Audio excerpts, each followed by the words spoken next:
You're such an idiot. Can't you handle this more efficiently? It's infuriating just to watch you. The harassment from my sister-in-law, Michelle, escalated day by day, even starting to interfere with my work from home. But I didn't let it break me because there was a job I desperately wanted to complete.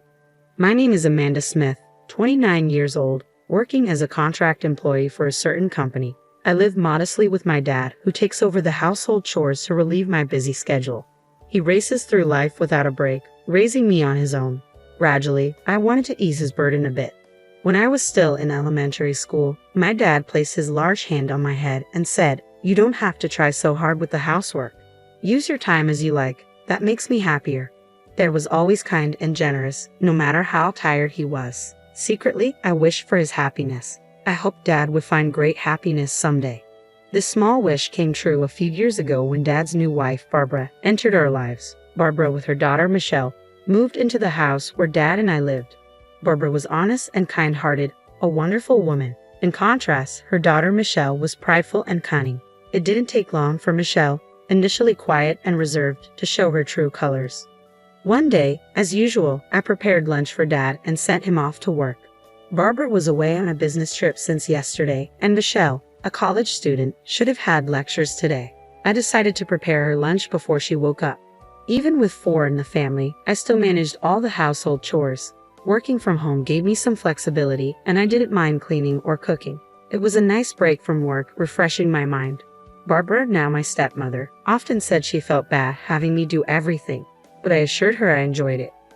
By the time I set breakfast for Michelle and me on the table, I heard her coming down the stairs, groggy. Michelle entered the living room, and I greeted her, "Good morning. Breakfast is ready. Your lunch is on the table too. Feel free to take it." Michelle paused and said, "I'm not going to college today." "Ha, but your calendar said you had lectures. They were rescheduled later." I updated the calendar. "Didn't you see it?" Sorry, hadn't checked yet."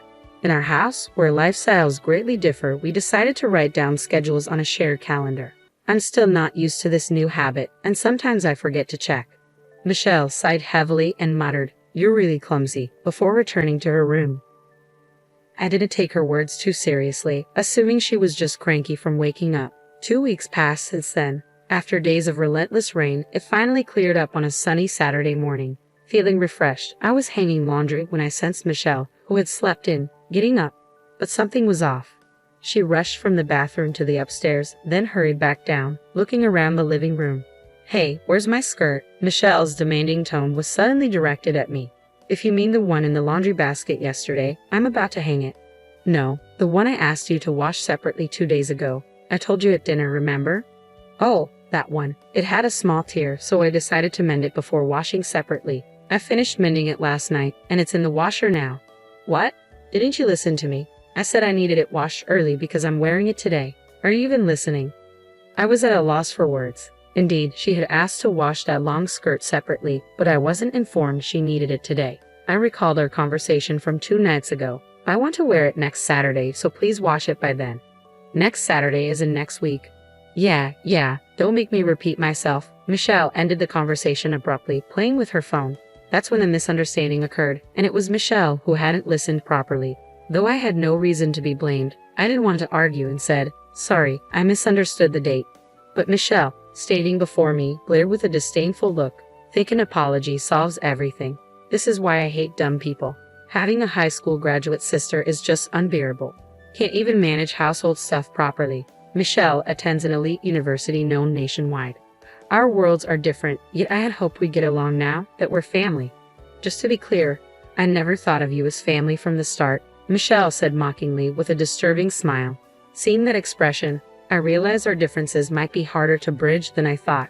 Since that day, I felt an eerie chill. Michelle's disdain towards me became more apparent in her actions. When I worked from home, loud music blared from Michelle's room, not just disrupting my work but loud enough to be a nuisance to the neighbors. "Could you lower the volume a bit? The neighbors might complain," I asked timidly. "What? Don't boss me around. I'm annoyed by the typing sounds from your room," she retorted, slamming the door in my face. On another occasion, Michelle brought friends home and loudly declared, "Isn't it embarrassing having the high school graduate sister who can't even get a decent job? I wish she'd move out soon." One of her friends, leaving jokingly, said to my door, "Sorry for disturbing." Michelle feels sorry for you, so please move out soon, okay? Her friends laughed as they passed my room. These harassments always happened when our parents were away. In front of Dad and Barbara, Michelle played the role of a good sister, eerily amicable towards me. Before long, Michelle graduated from university and secured a job at a major corporation. Within a year, she got engaged to her company's superior. By then, I had moved out to live alone, freeing myself from daily harassments and gradually regaining a peaceful life. One day, an invitation to Michelle's wedding arrived. The ceremony was to be held overseas. Sighing, I placed the invitation on a nearby table. About 3 months later, I boarded a plane from Los Angeles International Airport to France. Since moving out, I had become distant from my family. I was worried about Dad, but Barbara was with him. Without me in that house, Michelle wouldn't cause trouble to preserve Dad's happiness. I want to avoid family conflicts, so it was better to keep my distance from Michelle and minimize visits to my family home. To Dad and Barbara, I explained that I moved out to focus on my career. Despite the suddenness, they respected my decision, telling me, "Don't worry about home. Just do what you think is right. Yes, you should pursue what you want. It's a once-in-a-lifetime chance," they said with a smile. It's true that Michelle's actions affected my work, but that wasn't the only reason I left. I felt it was time to confront my own life and take a new step. On the night before Michelle's wedding, in my hotel room, as I checked the dress and belongings for the next day, my phone rang. Michelle's name appeared on the screen, and a bad feeling washed over me. Hesitantly, I answered the phone. It was Michelle's voice after several months. "Hey, long time no see. Where are you right now?" she asked. "I'm in a hotel in Paris," I replied. There was a brief pause in the conversation, then laughter erupted from the other end. "Really went, huh? Are you stupid? How crazy can you be?" she mocked. "What do you mean, the overseas wedding was a lie?" "Fooled you as expected. I'll send the real invitation later, okay? By the way, if you don't show up, I'll ruin something very dear to you," she threatened. The call ended there, and I sat weakly on the bed. Michelle had played a cruel trick on me, and she might be planning another scheme. Additionally, Michelle said, moreover, she threatened to ruin what's most important to me if I didn't attend. Such an act could harm not just me but Dad and Barbara as well. Michelle could easily do something like that. The peace I had regained seemed to crumble in my mind. As long as Michelle and I are family, the situation will continue. I have no choice but to meekly follow Michelle's actions always. Then my thoughts abruptly stopped. Why did I leave home? Wasn't it to fully pursue what I wanted? I haven't achieved anything yet. Instead of feeling weak, I should work to change the situation. Even someone like me can find a way to stand up to Michelle. I rose from the bed and reached for the curtains by the window. Outside, the Parisian night unfolded. Life is strange sometimes. When wandering in the dark, the path forward is illuminated and becomes clear. This was one of those moments. I closed the curtains, turned off the light, and slid into bed. The earlier anxiety had vanished, replaced by a soothing drowsiness. I closed my eyes slowly. Eventually, I spent about a week in France, taking the opportunity to enjoy sightseeing before returning home recharged. I returned to the US and threw myself into work, forgetting to eat and sleep. I spent days glued to my computer, my mind running at full speed, devouring documents and typing furiously. After 2 months of this lifestyle, I visited a specific place. Walking down the main street in front of the station, I entered one of the buildings. Exiting the elevator on the 3rd floor, I knocked on the first door down the hall. A soft female voice invited me in from inside. In my tote bag was a thick file. At home, inside was a large amount of copy paper that I had printed out. I intended to hand these to someone. As I touched the doorknob, a wave of nervousness made my fingers tremble. It's okay, I've done everything I could. Now it was up to fate. I calmed myself down and quietly stepped into the room on the day of Michelle's wedding. I had called the venue to inform them of my absence. Michelle probably thought I underestimated her, that high school graduate fool. Prideful Michelle, always needing to feel superior. But now, I understood Michelle lacked something vital, something I possessed, but she did not. A knock on the dressing room door and a man peeked in. "Excuse me, it's almost time. Are you ready?" "Yes, I'm ready. I'll be right out," I replied. I picked up a Western book from beside me and left the room. At the same time, Michelle's wedding reception was underway. Stephen, her husband, was the son of a corporate president. Among the guests were some notable figures, and Michelle was inwardly proud. While everyone enjoyed the grand food and friends' performances, a man discreetly approached Stephen. After whispering something, Steven said to Michelle, "Amanda isn't coming today. She appeared on TV. Did you know?" Michelle was taken aback, clueless. Looking towards the guests, she noticed some commotion among Steven's invitees. It was also streamed online. Seems to be quite a topic. A colleague from Michelle's company nearby was heard speaking on her phone. "I've read this book too. Just released last month, and already going for a reprint. It's a foreign sci-fi novel. The author passed away long ago, but it turns out it's written by a globally renowned scientist," someone started saying. Online, another colleague at the same table mentioned, "That's the one that's been trending on social media recently, right? It's got futuristic predictive scenes, and a friend told me it's interesting." A translator named Amanda Smith. She was on a show today. Now, Amanda Smith, isn't that Michelle's sister-in-law's name? Hearing this, Michelle immediately opened her mobile phone. A search on her timeline brought up my name. The top article read, "Historic Scientist Posthumous Work Discovered. Interview with translator Amanda Smith on her encounter with the book." The wedding venue was already buzzing with this news. Amid the commotion, the ceremony soon concluded. After changing in the dressing room, Michelle stepped into the hallway to see her parents and Steven, along with Steven's parents, in a tense atmosphere. Such an embarrassment, being the subject of harassment. "We were clueless, and now we don't even know how to respond to inquiries from acquaintances," said Daniel, Steven's father and the head of a major corporation, in a stern tone. "I've dined with Michelle numerous times, but she never once mentioned her sister-in-law Amanda." "Are they on bad terms?" "You know, I value family bonds. I was lenient because Steven seems smitten, but I hear some women at the company don't think highly of Michelle. Do you think I know nothing?" Finally, Daniel added, "You better make this right. Call Amanda immediately. Arrange for me to meet her directly. If you can't reach Amanda, consider this marriage null and void." Doing away with a marriage was easy for someone like Daniel. If the marriage were called off after such a grand ceremony, it would severely tarnish Michelle's reputation. She'd be too embarrassed to face her colleagues, and her friends would surely ridicule her. Michelle, pale-faced, frantically pulled out her mobile phone. First call, second call, only the hollow ring. Fifth call, the automated voice responded, "The number you're trying to reach is not answering." "Maybe she's blocked you," her father suggested. "No way. Amanda must just be busy," Michelle defended. Skipping a day on the wedding itself is not normal, unless there's an accident or illness, especially for family. "I don't want to invite more trouble into my home. A woman like you, prone to problems, is clearly not suitable for our family," Daniel concluded.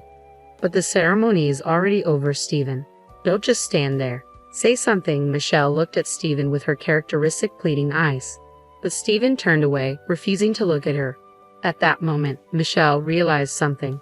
Her parents, standing behind her, were silent, just observing. They could have defended their daughter, but hadn't said a word. "Mom, it's not my fault, right? Tell them it's not my fault," Michelle pleaded. Barbara smiled ruefully and said, "Actually, I got a call from Amanda yesterday. She said she couldn't make it to the wedding for some reasons. It's a long story, but you'll understand soon. It might be inconvenient for both of you, but she asked for forgiveness just this once. It's a big moment in her life." That's what Amanda said. "What do you mean you knew about today? You knew and didn't tell me," Michelle exclaimed. "Yes, exactly. If I had told you, you would have interfered, right? After all the trouble you've caused. Amanda, you never learn. Really, you're impossible." "I felt like I failed as a mother." Michelle listened with a defiant expression. "We thought if you experienced some hardship, you'd understand," I continued. "So Dad and I discussed it, and as bad as we felt for Amanda, we decided to turn a blind eye. It seems this is a family matter. We, as outsiders, should leave." But someone interjected, "Wait, please. We're not done here. I'll bring Amanda. I promise. Please reconsider." "Daniel, I don't want to be addressed by my name by you. Do you want to anger me further?" I warned. Even Michelle fell silent under Daniel's stern gaze. This time, she had picked the wrong battle. She watched, dismayed, as Steven and his parents walked away, tasting her biggest defeat. Finally realizing her emptiness after successfully appearing on the TV show, I was dining with an acquaintance at a French dinner at a luxurious hotel. Across from me sat Pamela, a dignified, calm, elderly lady. I chose this place to celebrate. I wonder if a more casual setting would have been better, I admitted nervously. "No, I'm really grateful. It's my first time dining somewhere like this, so I'm a bit nervous," Pamela replied. "I like your honesty. Just be yourself. I don't like formalities either. Enjoy the meal to the fullest. Pamela's titles included French literature researcher, translator, and translation school lecturer. She was also my mentor. I once found an old Western book among Mom's belongings. Dad said its origin was unknown. It appeared to be a novel written in French, with notes throughout indicating Mom had read it repeatedly. I remembered how Mom hummed foreign songs while cooking or doing laundry. It happened before I could remember clearly. Could those lyrics have been in French? I started reading the book bit by bit, translating with a dictionary, and got absorbed in its world. I became enchanted with the French language. I devoured French books and translated my favorites. I was so engrossed that I lost track of time. After becoming a working adult, I started attending translation school during nights and weekends. One of my teachers, impressed by my language skills, introduced me to translation work. I was delighted to take it on, especially since it could be done from home. Around the same time, Dad decided to remarry. Even with the increased family size, my work wasn't affected, except for the issues with Michelle. I was surprised when you handed me a thick manuscript. Your translation skills were professional level, and the novel had a unique worldview. I had been translating for years, but I was never quite satisfied with my work. It took a long time, but completing it helped me grow mentally. Yes, translation is a battle with oneself. Each completed work feels like shedding a skin. It's fascinating, I agreed. Pamela smiled warmly upon hearing my words. It's a blessing to have something you want to pursue passionately in life. When I returned home after a long time, Barbara greeted me. Dad was still busy with work, coming home late as usual. I heard footsteps coming down from upstairs. Ah, finally awake, Michelle. You have a part-time job today. After the wedding cancellation and leaving her job, Michelle seemed to have been staying home. Barbara had told her, "How long will you sulk? Do you want to live miserably like this forever? If you don't want to start over, you better leave this house." Worried about being kicked out, Michelle reluctantly started looking for part-time work and settled on a grocery store clerk position. As Michelle passed by the living room, she glanced at me awkwardly and hurried out the door. "Amanda, you're going overseas for work, right? You said something about a potential contract with a new author," Barbara said. "Yes, it looks like it's going to be finalized, but they want to meet in person," I replied. "That's great. I'm relieved to hear your translation work is going well. Take care, and I'm looking forward to the souvenirs." Barbara's innocent smile made me smile too. Continuing to do what I love is enough for me. I thought it was that simple. My ability to become a translator was because I maintained a pure heart. It's a gift from Mom in heaven, a talent to enjoy life to the fullest. On my way back from my parents' house, I passed by a dogwood tree. Stopping to look, I saw many buds waiting to bloom. Surely, I'm just getting started too. Bloom one flower at a time. I'll continue on my path as the gentle spring breeze blew. I started walking again.